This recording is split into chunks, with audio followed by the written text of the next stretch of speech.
Thomas Henry Huxley, perhaps Darwin's staunchest advocate, disagreed with Darwin that small variations account for the profound differences in the structure of organisms.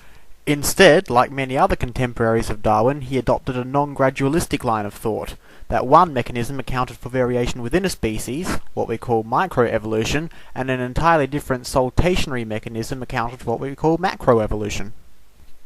A few decades later, geneticist William E. Castle decided to put this to the test, and bred generations of hooded rats in an attempt to show the variations passed down over successive generations were restricted to a definite barrier at the microevolutionary level, and that a separate mechanism that had yet been undiscovered would account for larger scale changes. Not only did his tests reveal the exact opposite of his expectations, but he also was one of the first to discover that traits acted upon by natural selection were multifunctional. This was yet another prediction made by the theory of evolution, which also explained the co-optive evolution of irreducibly complex microbiological systems. As the decades continued over the course of the early 20th century and evolution continued to be explored beyond mere neo-Darwinism, there was always new hypotheses being presented attempting to demonstrate that, even though small-scale changes are unrestricted to form and function, that it was large-scale changes distinct from those witnessed before that are responsible for the great differences in morphology between species.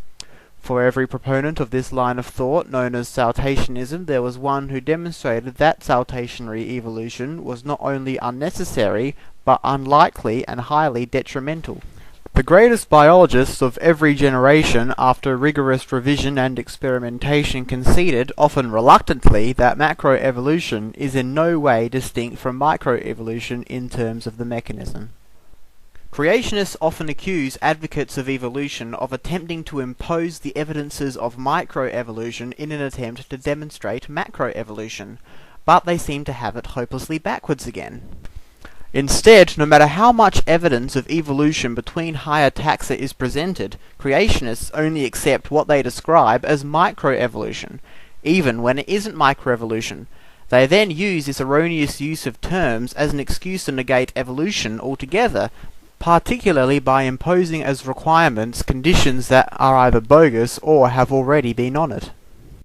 When macroevolution is directly observed, consequently proving that a reproductive strain is transcendable, creationists dismiss all of this too as adaptation and variation, as if referring to evolution as its general definition somehow stops it from being evolution. Originally, the limit imposed by creationists and general skeptics of Darwin's and other evolutionary theories was that of reproductive isolation, the true meaning of macroevolution, but there have now been hundreds of observed speciation events.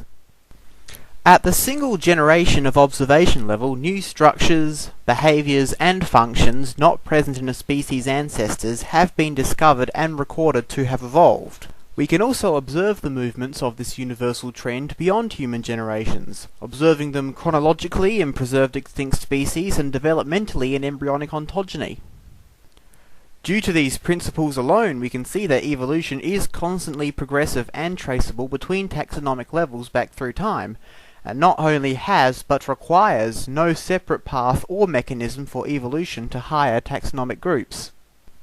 In short, macroevolution is not an occurrence unto itself, but a descriptive inevitability of the two facts of evolution, common ancestry and descent with modification. Creationists would claim that these are not facts, however they themselves are forced to accept common descent, the degree to which is only limited by their intellectual honesty, but they unilaterally attempt to deny universal common descent only. Of course, they remain unable to draw any distinctive barrier with any basis in objectivity or evidence. That being said, there is a number of scientifically literate creationists who are intellectually honest enough to accept the prospect of universal common descent, or at least common descent between humans and their closest extant relatives. Not only that, but we also understand that creationists not only accept but also rely on large-scale descent with modification, many of which are ad hoc explanations used to support their sacred mythology. And so, in pesky old reality, creationists can't argue against the prospect that macroevolution can happen. They can't even argue against the fact that macroevolution does happen. Not unless they falsify the meaning of what macroevolution is actually meant to be, which they say is one extant species of animal transforming in some way or another into another extant species.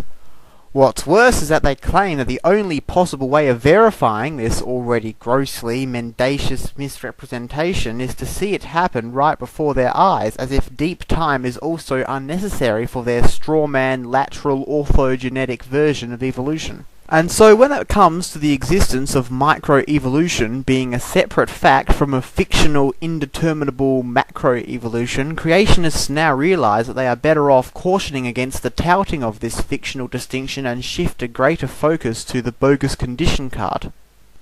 In fact, in order for creationism to be a viable scientific model, they need to be able to construct their own incorporative theory for evolution, and not just subjectively impose limits in an attempt to stamp it out. Which brings us to part 2 of the series, the taxonomic science of cladistics and the creationist pseudoscience of baraminology.